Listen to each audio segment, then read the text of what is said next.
Right, everyone, hope we're all good. Here's one for you, right? So,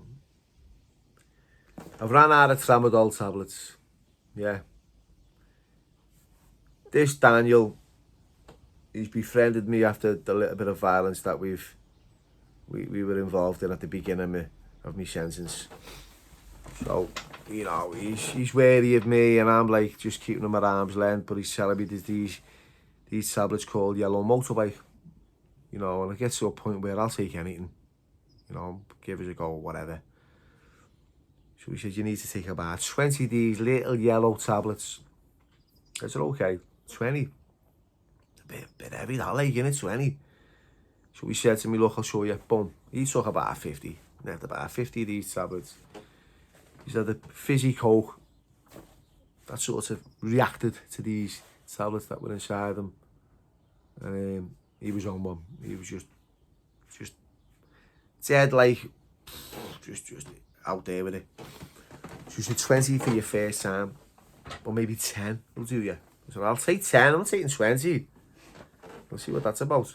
But these 10 yellow motorbike tablets, that was the nickname they gave them. Took them. I go, just shut it out like that. Because we want instant grat, don't we? We want to like feel good right now. I ain't waiting, you know what I mean? I'll say to them, oh yeah. You get a kick in about half an hour. It's a creeper, this one, lad. Is it? Yeah, yeah. And about an hour later, I'm still like that. And then, boom, suddenly, you know, everything just flashed in front of me. You know, every time I blinked, you know, it was a different colour.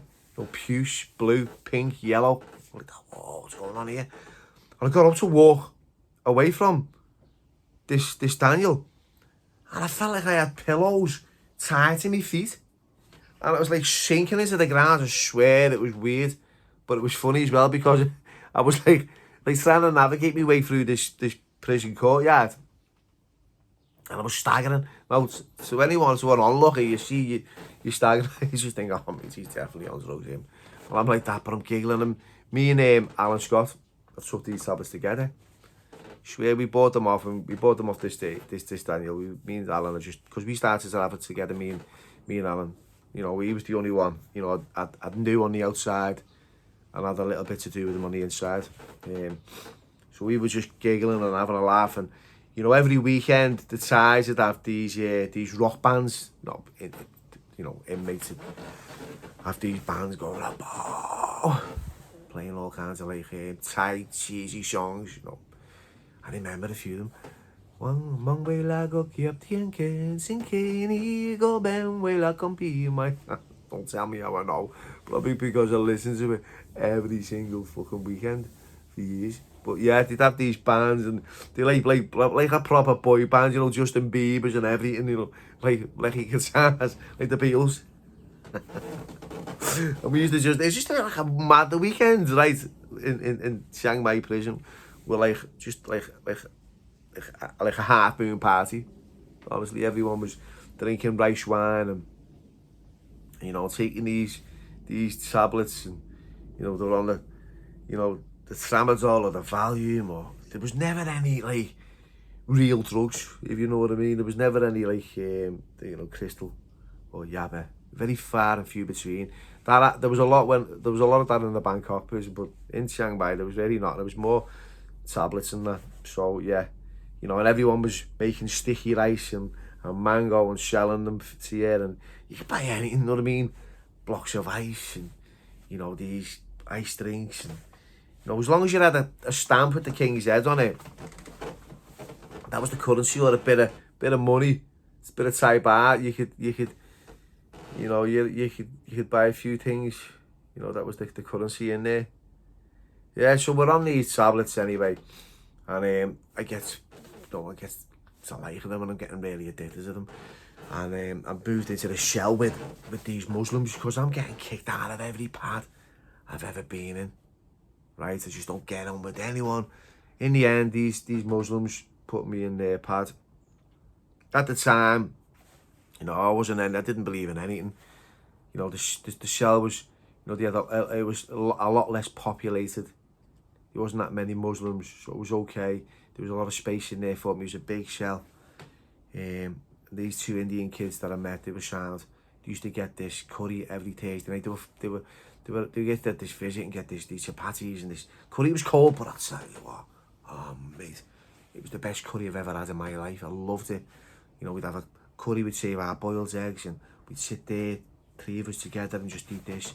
You know, and this kid's at this it's like it's smuggled. I think he had about 1,000 of these yellow motorbike tablets in our shell. I was like, whoa, I'm sticking with him. You know what I mean? I'll tell you something now, I didn't see reality for about 3 months. It was horrible. You know, I couldn't even describe how far out it was for me. I started taking these tablets every day, and you only needed, well, say you only needed 20, but like if you got thousands, you know, they kept coming in, and I was buying them cigarettes all the time. Catherine was bringing me cigarettes up, and I was giving everything I had for them. Then I was bumming off everyone. I had none, you know what I mean? Just as long as I could escape the moment and escape the reality. And yeah, I actually believed that was me life, you know, because I was conditioned that much to using these hallucinogenics. Can you imagine that? Like Sid Barrett, 3 months constantly, just in an hallucination, you know. And then it eventually came to an end. On the come downs were horrible, you know, and you know you'd always get a little top up, so you never really felt it. But then on the last bit, it was like, oh, I was so depressed. It was horrible. And this kid was giving me, you know, the fucking horrible these tablets. Oh, anyway, I was getting them, and they were horrible. Used to make your tongue like swell up like an owl flip-flop. Spitting feathers out, you know what I mean? They were like an antidepressant. And I used to get them off the doctors, but save them up, and I would get them off, and they were nasty.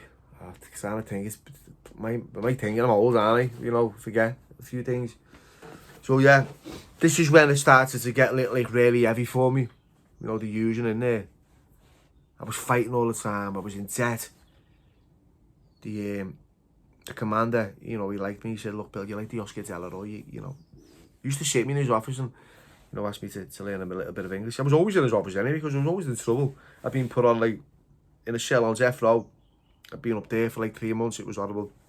I wanted to end my life. I remember saying to one of the side sellers, "Your laces, lad, I want to just hang myself." He said, "No can do, against rule." I went, "What do you mean?" He said, no, number 1 rule, no kill self. And every night you'd have these guys sitting, right, hour after hour, observing everyone else in the cell, you know. Never ask me, because I'll be swinging with them. And he said, if you killed yourself collectively as a cell, and we'd be punished, and the punishments were like really severe. You know, these were like really bad moments for me, really dark days, and you know, I wanted to end it, but I didn't have the courage. I knew there was a better way of life, you know. I've got a belly full of drugs and a head full of recovery. You know, that kept popping up into my mind. You know, and then I started to want, you know, to fight back. You know, it was I won too many fights, and the commander said, "Look, why don't you join the boxing club?" Like a club, it was like I'd say, yeah, it was a club. Chinam Sai Chai. He was the boxing Ajahn. So I got involved with them. At first, they were reluctant to let me in, but eventually, you know, bribed me with a few cigarettes. Then we became really good friends. We were close. You know, like a big brother to me.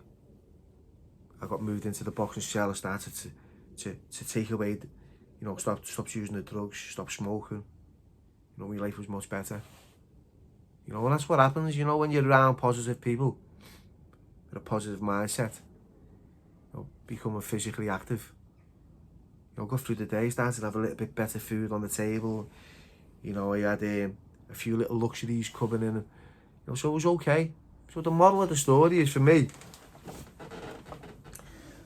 you know, if drugs was the answer, what was your question? And I was always trying to escape reality, and I couldn't face it. When I didn't even look in the mirror for a long time, you know, couldn't look at myself. Couldn't face it. I couldn't look at those eyes looking back at me. It was horrible. It was like someone else.